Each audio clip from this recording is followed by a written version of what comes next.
The people of Israel did what was evil in the sight of the Lord, and the Lord gave them into the hand of Midian 7 years. And the hand of Midian overpowered Israel, and because of Midian, the people of Israel made for themselves the dens that are in the mountains and the caves and the strongholds.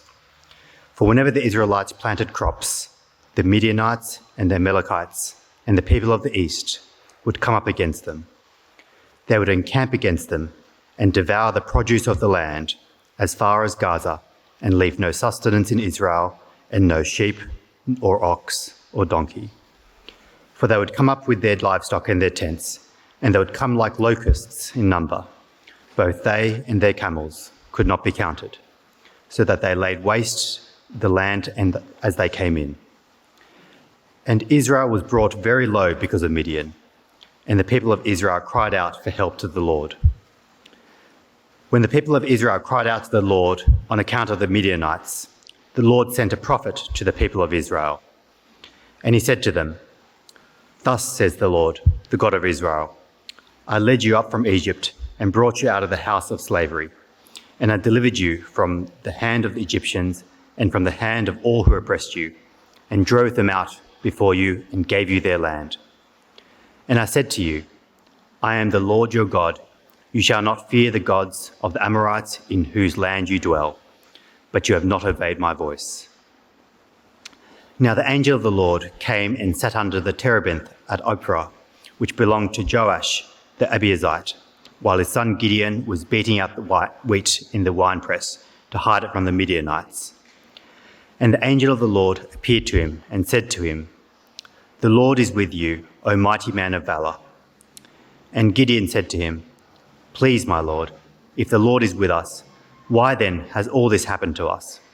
And where are all his wonderful deeds that our fathers recounted to us, saying, 'Did not the Lord bring us up out of Egypt?' But now the Lord has forsaken us and given us into the hand of Midian."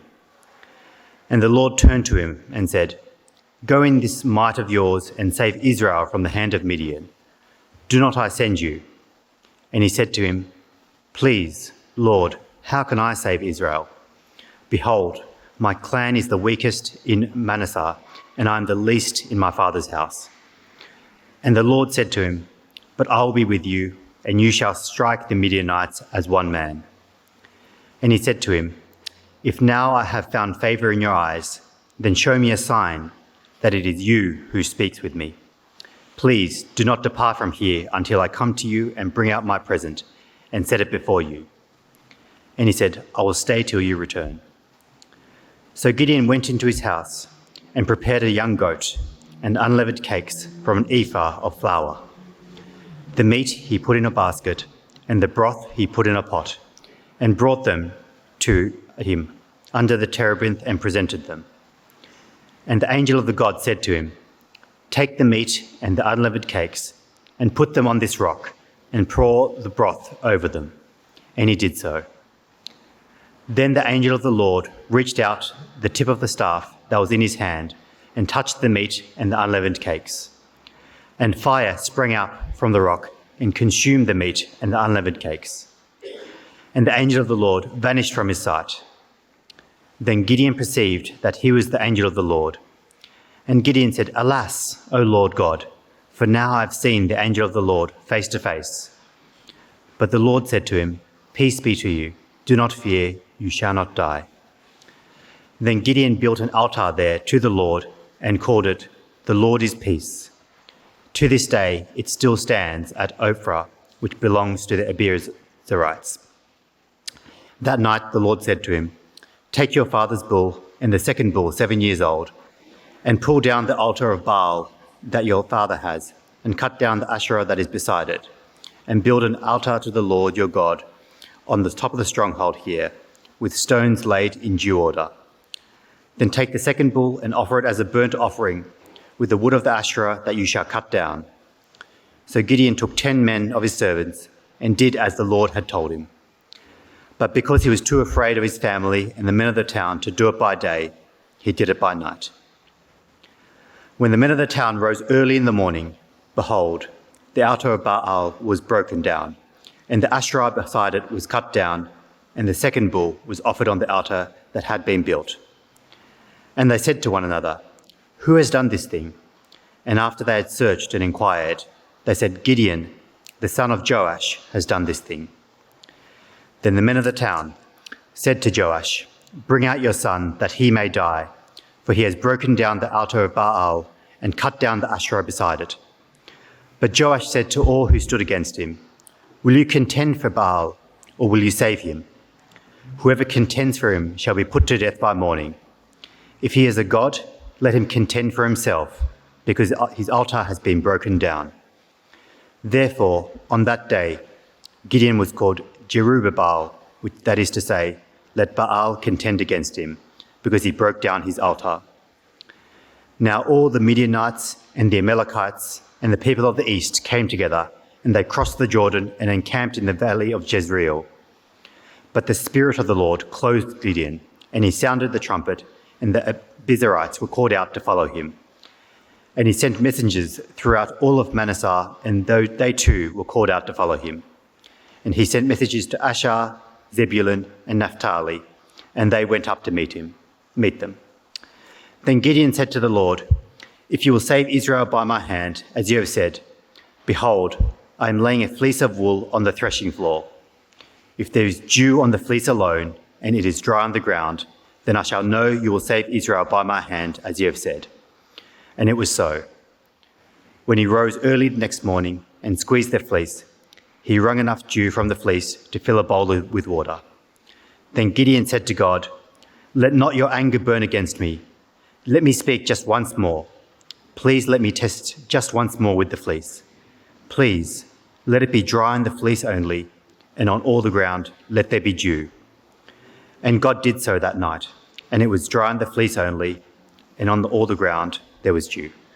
Then Jerubbaal, that is Gideon, and all the people who were with him rose early and encamped beside the spring of Harod. And the camp of Midian was north of them, by the hill of Moreh, in the valley. The Lord said to Gideon, "The people with you are too many for me to give the Midianites into their hand, lest Israel boast over me, saying, 'My own hand has saved me.' Now therefore proclaim in the ears of the people, saying, 'Whoever is fearful and trembling, let him return home and hurry away from Mount Gilead.' Then 22,000 of the people returned, and 10,000 remained. And the Lord said to Gideon, 'The people are still too many. Take them down to the water, and I will test them for you there.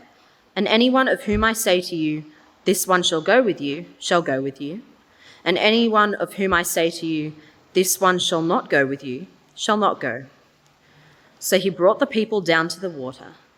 And the Lord said to Gideon, "Everyone who laps the water with his tongue as a dog laps, you shall set by himself. Likewise, everyone who kneels down to drink." And the number of those who lapped, putting their hands to their mouths, was 300 men, but all the rest of the people knelt down to drink water. And the Lord said to Gideon, "With the 300 men who lapped, I will save you, and give the Midianites into your hand, and let all the others go every man to his home." So the people took provisions in their hands and their trumpets, and he sent all the rest of Israel, every man to his tent, but retained the 300 men. And the camp of Midian was below him in the valley. That same night the Lord said to him, "Arise, go down against the camp, for I have given it into your hand. But if you are afraid to go down to the camp with Purah your servant. And you shall hear what they say, and afterward your hands shall be strengthened to go down against the camp." Then he went down with Purah his servant to the outposts of the armed men who were in the camp. And the Midianites and the Amalekites and all the people of the east lay along the valley like locusts in abundance, and their camels were without number, as the sand that is on the seashore in abundance. When Gideon came, behold, a man was telling a dream to his comrade. And he said, "Behold, I dreamed a dream, and behold, a cake of barley bread tumbled into the camp of Midian, and came to the tent and struck it so that it fell and turned it upside down, so that the tent lay flat." And his comrade answered, "This is no other than the sword of Gideon, the son of Joash, a man of Israel." God has given into his hand Midian and all the camp. As soon as Gideon heard the telling of the dream and its interpretation, he worshipped. And he returned to the camp of Israel and said, "Arise, for the Lord has given the host of Midian into your hand." And he divided the 300 men into 3 companies and put trumpets into the hands of all of them, and empty jars, with torches inside the jars. And he said to them, "Look at me and do likewise. When I come to the outskirts of the camp, do as I do.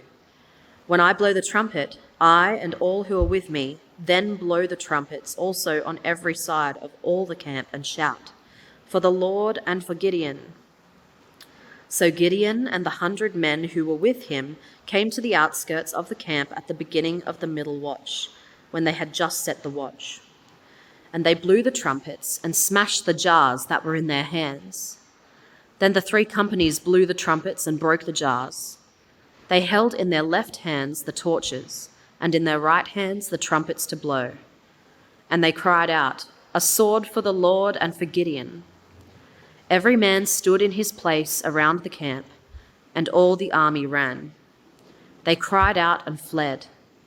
When they blew the 300 trumpets, the Lord set every man's sword against his comrade and against all the army. And the army fled as far as Beth-Shittah toward Zererah, as far as the border of Abel-Meholah by Tabbath.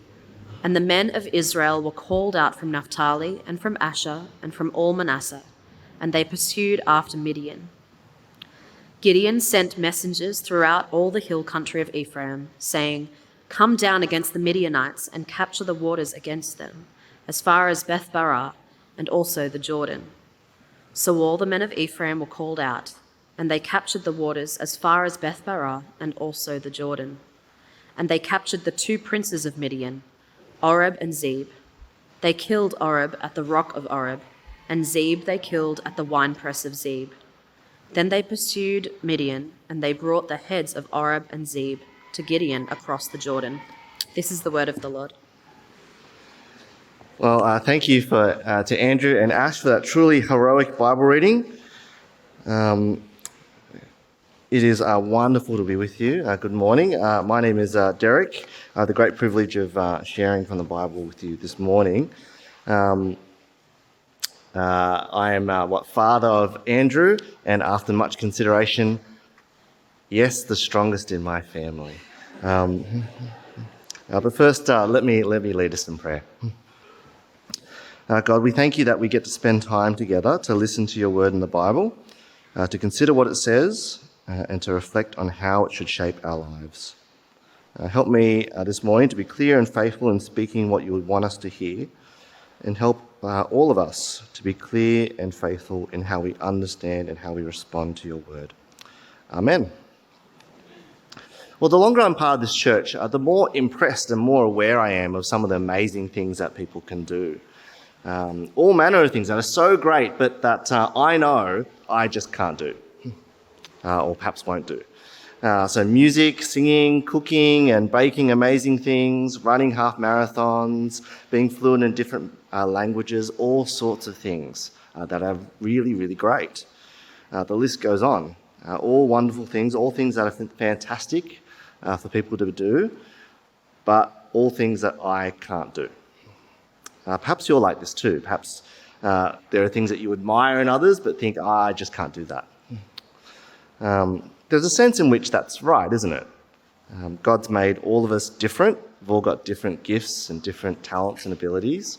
And recently in 1 Corinthians, we've seen how everyone has different gifts that we can use to serve each other and serve our world.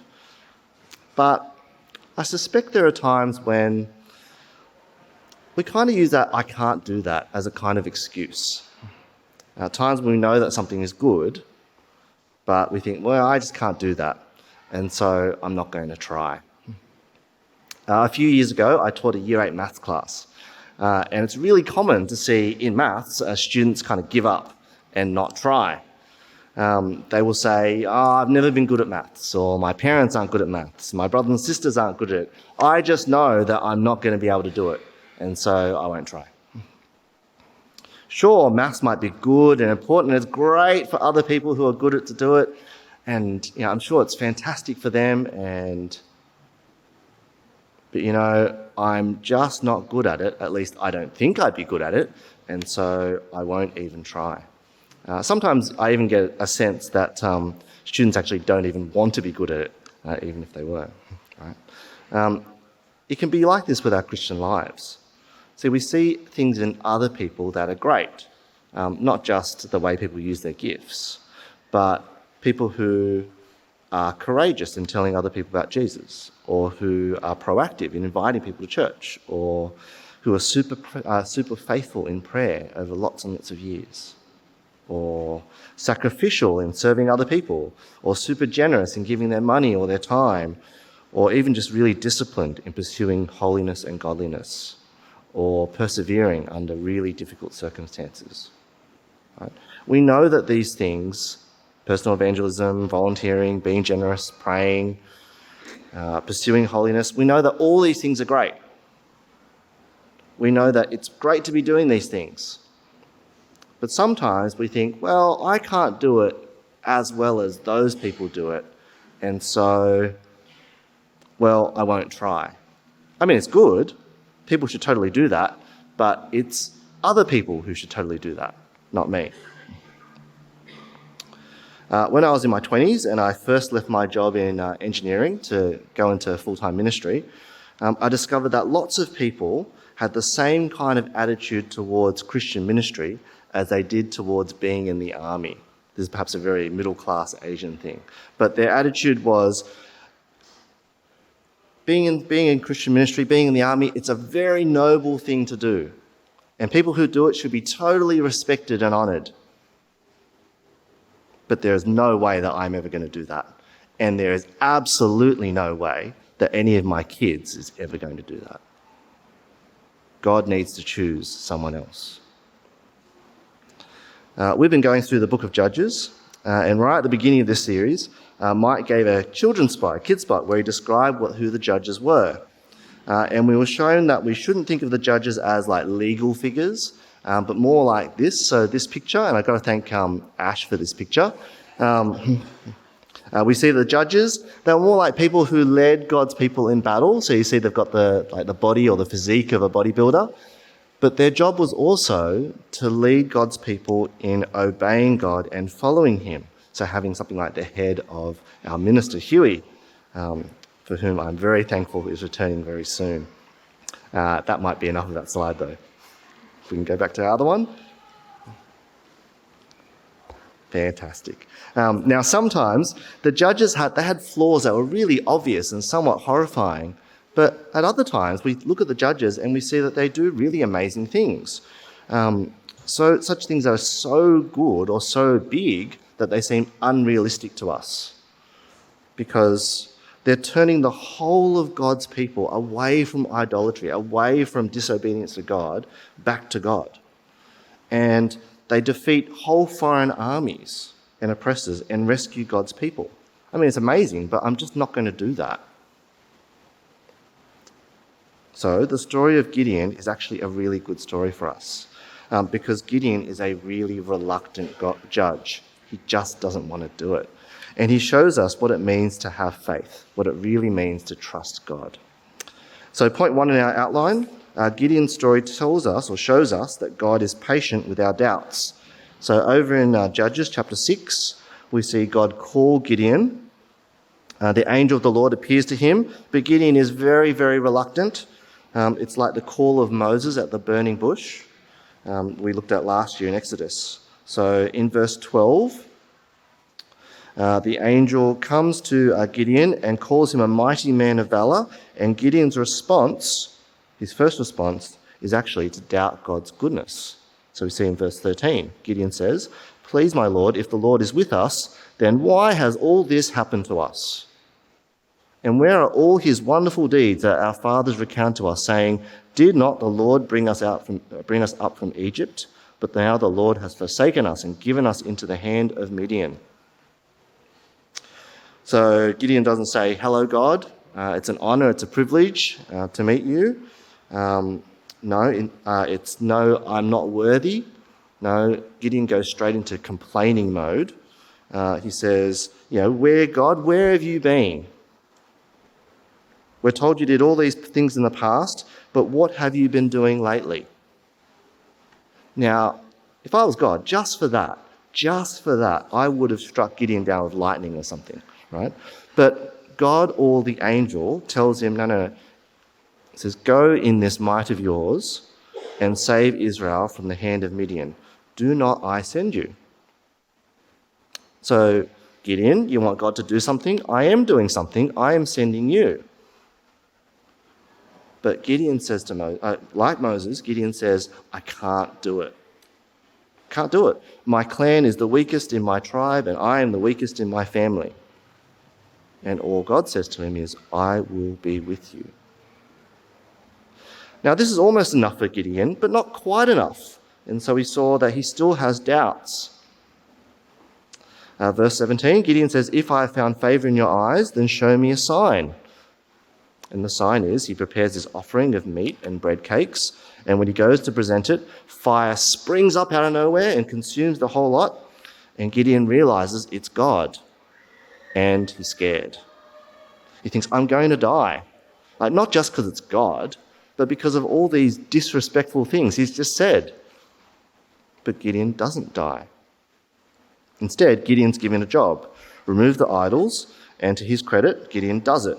But then later, if we go over to verse 36 of chapter 6, after Gideon's gotten a bit of a following, Gideon is having doubts again. And so we have this story that Susie recounted of Gideon putting out the fleece. Verse 36, Gideon says, if you will save Israel by my hand, as you've said, behold, I'm laying out a fleece of wool on the threshing floor. So he sets this test. He's going to lay out the woolen fleece on the ground overnight, and if the fleece gets wet but the ground stays dry, well then God's really telling him to lead his people to battle. And it happens, but Gideon is still unsure. Maybe that's just what happens, right? So he sets the opposite test. All right, I'll lay the fleece out again, and this time, if the ground is wet and the fleece is dry, well then I'll know. Then Gideon will know that it's really God telling him to lead Israel to battle. And again, it happens. Sometimes Christians call this laying out a fleece as if it's a good way of testing what God's will is for our life and getting some kind of guidance. It's like a sort of Christian, he loves me not kind of way of doing things, right? But hopefully you can see from the passage that this isn't good. It's bad. He should not be doing this. Gideon is doing the wrong thing. See, the point of this passage, or this part of the passage, is not to tell us that this is a good way of getting guidance, but rather it's to show us how weak Gideon's faith is, and yet how gracious and patient God is to persist with him. For some of us, one of the most stressful times in our lives is having our driving test.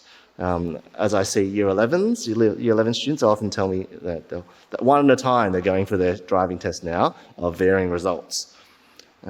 We picture, looking back in time, we picture the assessor sitting expressionless in the front seat of the car with his clipboard folder, watching your every move and waiting to catch you doing the wrong thing or not doing the right thing. It's easy for us to think of God being like this, especially in a book like Judges, which is so violent and has so much destruction in it. But as terrible as sin is, and as serious as God's justice is, what we see here is that God is actually really gracious. He's really patient with us. He's not standing there waiting for us to fail, watching us with his clipboard folder and his giant red pen, trying to catch us when we stuff up. No, God, in the Bible, the picture we get is God as a father. He's willing us on. He's wanting us to try and to see us do our best. But notice the order of the jobs that Gideon is given to do. So Gideon, he's called by the angel of the Lord. He's told he's going to rescue Israel from the Midianites. But his first job isn't to get his army together or to fight the Midianites. he's told in verse 25 of verse 6, he's told, take your father's bull, the second bull, 7 years old, pull down the altar of Baal that your father has, and cut down the Asherah that's beside it. Build an altar to the Lord your God on top of the stronghold there.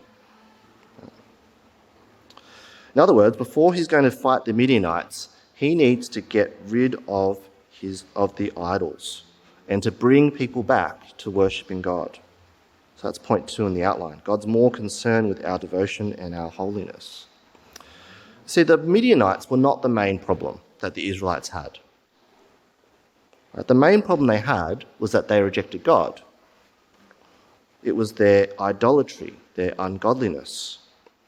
I see this back at the start of chapter 6. We see, the steps in the cycle. In verse 7, the people cry out to God, and this time God sends them a prophet. But the message of the prophet is all bad news. So verse 7, or verse 8, the prophet says, thus says the Lord, the God of Israel, I led you up from Egypt, I brought you out of the house of slavery, I delivered you from the hand of the Egyptians, from the hand of all who oppressed you, and drove them out before you and gave you their land. And I said to you, I am the Lord your God. You shall not fear the gods of the Amorites in whose land you dwell, but you have not obeyed my voice. End of message.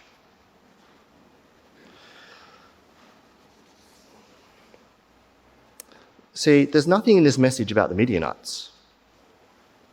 Nothing about how God is going to raise Gideon to fight them and defeat them or rescue Israel. Because their problem isn't the Midianites. Their problem is that they haven't listened to God's voice. Instead, they've been fearing the gods of the Amorites, the Baals and the Asherahs. And so the solution doesn't start with fighting the Midianites. It starts with devotion to God and getting rid of the idols. Now, actually, I think this is a really important thing for us to hear. Because there are so many things that we can think of that are wrong with this world. Things with, greed or sexual immorality, all sorts of things, right? All sorts of things that we can see out there. These are all bad things, and they're things that we should try and fix. But at their core, what's wrong with our society is a rejection of God, an embrace of idolatry and ungodliness. And so we should try hard to make a difference to those things. But what God most wants from us is he most wants our devotion and our holiness. It's true even in our ministry. God wants people to tell us about Jesus. He wants us to invite people to church. He wants us to serve in welcoming or music or growth group leading or preaching or whatever it is. But what he most wants from us is our holiness and our devotion. Gideon is told to get his own house in order. And it makes a difference. The whole town notices. They want to kill him. This just goes to show how strange a choice of judge Gideon is.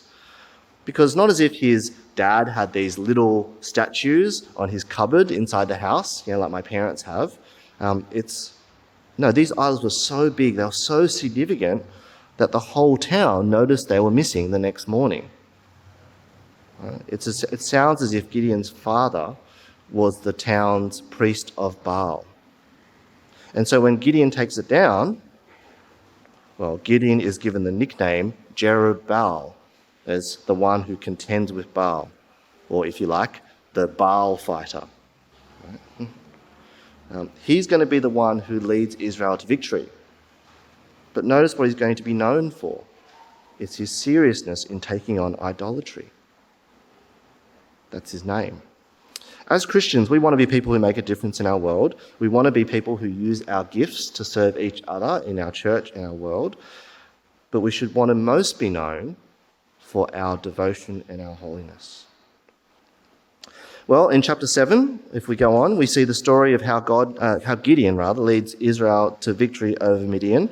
And here we see point 3, that God is able to do the impossible. And it's comical the way that God shrinks down the size of Gideon's army, which Susie showed for us. He has a lot of men gathered. He's 32,000 men. It's a lot, but it's not nearly enough to take on the uncountable Midianites.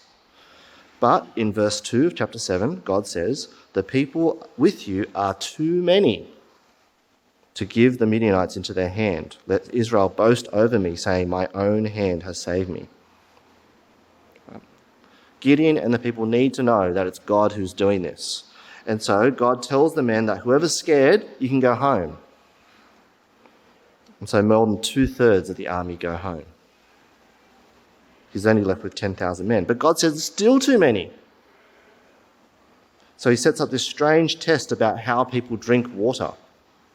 And whatever the mechanics of this, 97% of his men are sent home. He's left with 300 men.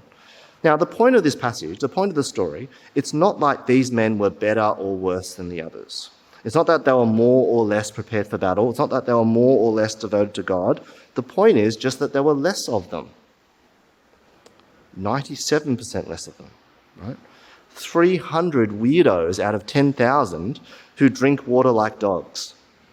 Right? That's who God is choosing. Now, if Gideon had doubts before, what is he going to be like now? Right? God knows. God knows what Gideon is like, and so he tells him to go to the Midianite camp, and he overhears this conversation between the Midianite soldiers about their dreams, and it's clear that even though there are lots and lots and lots of these Midianites, they are scared of Gideon. They are scared of God. They think they are going to lose. And so Gideon, perhaps emboldened by this, he enacts this brilliant but crazy plan. The men are going to hold a trumpet, they're going to hold a glass jar with a torch in it, and all together they're going to blow their trumpets, and then they're going to break their jars and call out a sword for the Lord and a sword for Gideon. So in one hand, they're holding their trumpet. In another hand, they're holding their glass jar or their torch, the flaming stick. Notice what they're not holding. Right? They're not holding a sword. But it works. What happens? The Midianites, they must have heard all these trumpets and seen all these burning sticks and heard all these voices, and they must have just assumed that this army is much, much, much, much bigger than it actually is. And so there's this panic that spreads. They're running around fighting each other, and the ones that survive, they run away and defeated by the Israelites in these other places. It's a brilliant victory, but it's a really impossible one, right? But that's the point. God is the one who can do the impossible. He's the one who defeats the uncountable Midianite army with this group of 300 dog-like drinking weirdos, right? It's God who should get the glory. And that's sort of what happens, but not entirely. Turn over to Judges chapter 8, verse 22. Judges chapter 8, verse 22. Then the men of Israel said to Gideon, "Rule over us, you and your son and your grandson also, for you have saved us from the hand of Midian." Gideon said to them, "I will not rule over you, and my son will not rule over you. The Lord will rule over you." And Gideon said to them, "Let me make a request of you. Every one of you give me the earrings from his spoil," for they are golden earrings because they were Ishmaelites. And they answered, "We will willingly give them."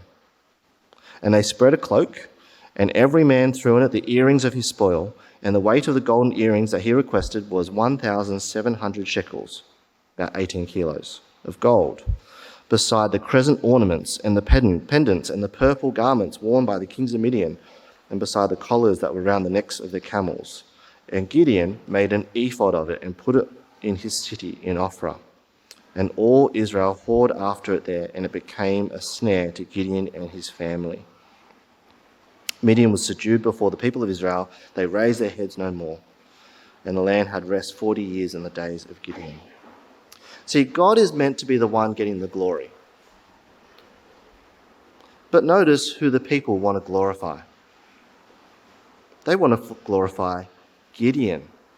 They think he has been their rescuer. He has been their leader. They want him to be their king, and then his son, and then his grandson. But, again, to Gideon's credit, he won't be their king. God should be their king. That's the legacy that he wants to leave. That's a fantastic response. But then he does something really dumb. He says, each of you give me some gold. So they each give him some gold, and he ends up with so much gold, over 18 kilos of gold. And it's not like he's going to use it for financial stability. He's not using it to support his family, after having done this great service to the people of Israel.